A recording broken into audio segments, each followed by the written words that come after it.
55, 55 और 95, हर उम्र के लिए यकसा मुफीद। मफाद आम्मा का आलम बरदार। जरूर सब्सक्राइब करें, लाइक करें, शेयर करें और बेल आइकन प्रेस करना न भूलें। Rabbani the scholar YouTube channel.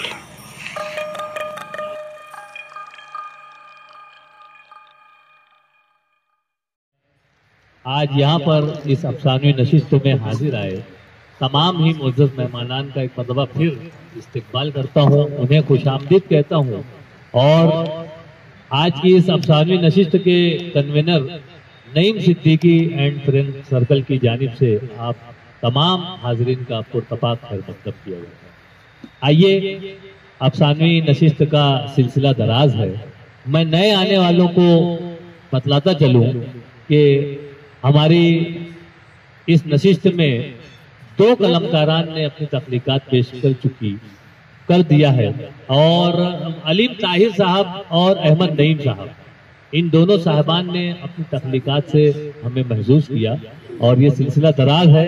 आइए, मैं इस मौके पर चाहूंगा कि सादिक असद साहब जो है वो माइक पे तशरीफ लाएं और अपनी तख्लीक पेश करें। मोहतरम सादिक असद साहब।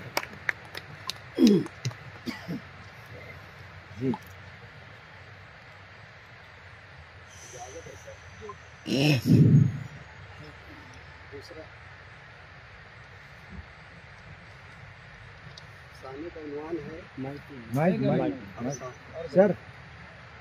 हेलो, हाँ हेलो, हाँ, अफसाने का उन्वान है सफेद परचम। हरे परचम के लहराते ही नक्कारों के नक्कारों के साथ मैदान के अतराफ फसीलों पर बैठे हुए लोगों का दिल दहला देने वाला शोर जब किले के बाहर पहुंचा तो दरख्तों पर बैठे हुए परिंदे खौफ के मारे फिजा में उड़ने लगे। शोर बढ़ता गया। मैदान में सिमत खुलने वाली गुफा से चंद घुड़सवार नमदार हुए और गर्द उड़ाते हुए मैदान का चक्कर काटने लगे। मैदान के दरमियान सफेद रंग से दो लकीरें खींची गई थी। पहली लकीर के उस तरफ मैं और मेरी बस्ती के कुछ नौजवान और दूसरी लकीर के उस तरफ घुड़सवार बारी बारी आकर खड़े होने लगे। घोड़ों की टापों से उड़ती हुई धूल हमारे चेहरों पर जमने लगी।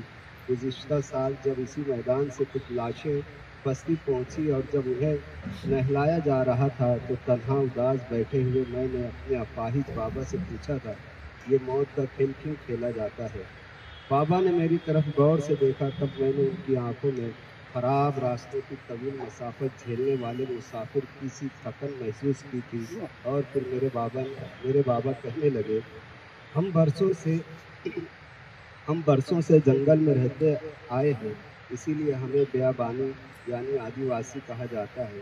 जब रियासत आज़ाद हुई तो हाकिम और शहर के अमीरों नवाबों के बच्चे शिकार के लिए जंगलों का रुख करते थे। एक मर्तबा शिकार करते हुए 2 अमीरों के बच्चे मारे गए थे और हाकिम का कोई रिश्तेदार जख्मी हुआ था। तो उस वक्त के हाकिम ने मीरजादों के शौक को पूरा करने के लिए किले के मैदान का इंतखाब किया। पहले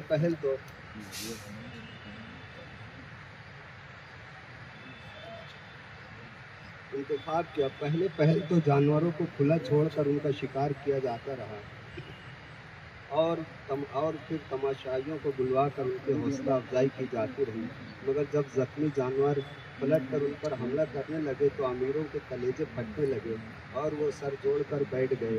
फिर कुछ दिनों बाद हमारी बस्ती के वो लोग जिनकी औलादें नहीं थी हर घर में जाकर हाकिम के फैसले से आगाह करने लगे और गरीब लोगों को समझाने की कोशिश करते। तो शुरू में सुर को परचम लहराया जाएगा और हमारे बच्चों को आगे भागने दिया जाएगा।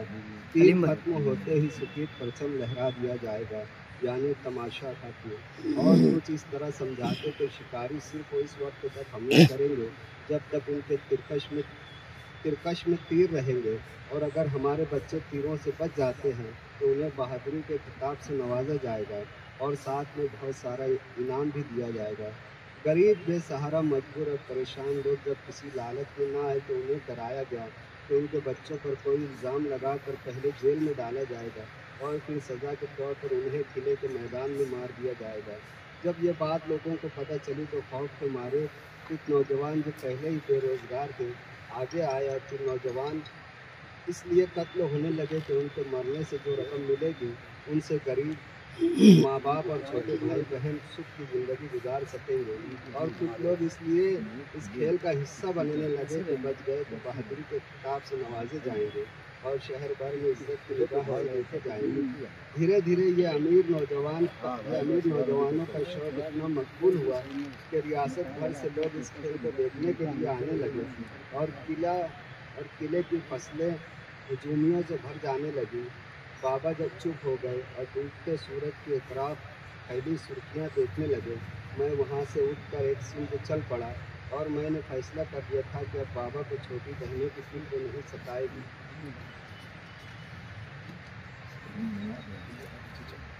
अब हरा परचम लहराने वाले सिपाही के हाथ में सुर्ख परचम था, जो बगैर पलक झपकाए हाथी के इशारे का मुंतजिर था। घोड़सवारों ने कमाने निकाल कर तीर चिन्हों पर चढ़ा लिया। सारे मजमा पर रिक्कत तारी हो गई और फिर सिर को परचम लहरा खींच लिया गया। हम सीधे भागने लगे और कुछ दूर भागकर बिखर गए। मुझे अपनी फिक्र थी। मैं तेज़ी से भागता हुआ तीरों की हदों से दूर निकल जाना चाहता था। तीरों को छोड़ा जा चुका था, हम पहले ही बिखर चुके थे। इस हमले में कोई भी तीर की जद में न आया और सवारों ने घोड़ों को ईड़ लगा दी। तेज़ी से तीर खींचते हुए हमारी तरफ बढ़े। इस बार घोड़ों को ईड़ लगा दी और तेज़ी से तीर खींचते हुए हमारी तरफ बढ़े। इस बार एक तीर एक नौजवान की पुष्ट को चीर कर सीने से निकल आया और दूसरा तीर दूसरे नौजवान की गर्दन में जा घुसा। वो दोनों ज़मीन पर गिर पड़े। मैं कभी दाएं होता और कभी बाएं होकर भागता रहा। एक तीर मेरे कान के करीब से सनसनाता हुआ गुजरा और मैंने अपने सर को दूसरी तरफ झटका दिया और भागता रहा। फसीलों पर बैठे हुए लोग आंखें फाड़े मौत के तमाशे देख रहे थे। तीर बरसते रहे और मेरे साथी ज़मीन पर गिरते रहे। अब सामने बड़ी दीवार थी और पीछे घोड़सवार। मैंने दाएं तरफ देखा कि दो नौजवान काफ़ी फासले से भागे जा रहे थे। तभी मरे हुए नौजवान पर एक घोड़े का पैर पड़ते ही घोड़ा बिदक पड़ा और एक दूसरी सीट पर भागने लगा। घोड़े के बिदकते ही छूटती हुई कमान को पकड़ने की कोशिश में घुड़सवार एक तरफ ढलक गया और उसका पाँव रकाब में फंसा रहा। घोड़ा उसे घसीटते जा रहा था। कुछ घोड़सवार उसे बचाने के लिए घोड़े के पीछे गए और मुझे वापस मुड़ने का मौका मिल गया। कुछ देर बाद सारे घोड़सवार उसे ही बचाने के लिए दौड़े। शायद वो हाकिम का बेटा था। फिर उनके घोड़े आपस में दुर्गम इकट्ठा होने के सबब कुछ दिलकश गिर पड़े और कुछ सवार अपने ही घोड़ों के बीच आकर जख्मी होने लगे। मैं अपनी फूली हुई सांसों को समेटने लगा। वो नौजवान मेरे करीब आकर हाँफने लगा। सवार जख्मियों को छोड़कर हमारी सीम पर आने लगे। उनकी तेज़ रफ्तारी से मालूम हो रहा था कि वो बहुत बिखरे हुए हैं। उनके हाथों में नेज़े दिखाई दे रहे थे। मैंने अंदाज़ा लगाया कि उनके पास तीर खत्म हो चुके हैं। मैं इसी सोच में था कि एक तीर बहुत तेज़ी से आया। फिर हम सिर्फ 2 बचे और सवार 4। मैं बहुत तेज़ी से सीधी तरफ भागा। मेरा साथी बाएं तरफ मुड़ गया। 3 सवार उसे घेरने लगे। वो बहुत गुस्से में थे। एक सवार ने काफ़ी फासले से नेज़ा फेंका। मेरे साथी एक तरफ हो लिया और नेज़ा ज़मीन में जा धंसा। मेरे साथी ने फ़ौरन नेज़ा ज़मीन से खींच लिया और सीधा हो गया। दूसरे घोड़सवार ने करीब आकर नेज़े से वार किया और उसने उठाए हुए नेज़े से सवार के वार को रोक लिया। मेरे साथी के नेज़े का झटका इतना शदीद था कि सवार के हाथ से नेज़ा छूट गया और उसने फ़ौरन तलवार निकाल ली। एक सवार मेरे पीछे नेज़ा लिए सर पर दौड़ रहा था। यकायक फसीलों से शोर उठने लगा और शोर बढ़ता गया।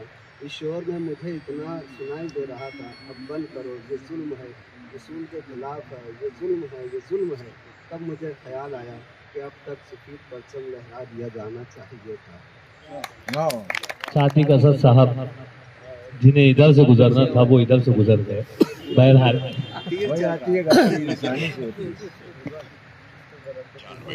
हर उम्र के लिए यकसा मुफीद मफाद आम्मा का आलम बरदार। जरूर सब्सक्राइब करें, लाइक करें, शेयर करें और बेल आइकन प्रेस करना न भूलें। Rabbani the scholar YouTube channel. Rabbani the scholar YouTube channel इल्मी, अदबी, दीनी, मिली, समाजी, सकाफती, तहजीबी, फलाही, तिब्बी, फन्नी, माशी, तिजारती, माशरती, इंतजामी, इनकलाबी, तहरीकी, तहकीकी, तकनीकी, तफ्तीशी, तामीरी, तालीमी व मालूमाती यूट्यूब चैनल। जरूर सब्सक्राइब करें, लाइक करें, शेयर करें और बेल आइकन प्रेस करें। Rabbani the scholar YouTube channel.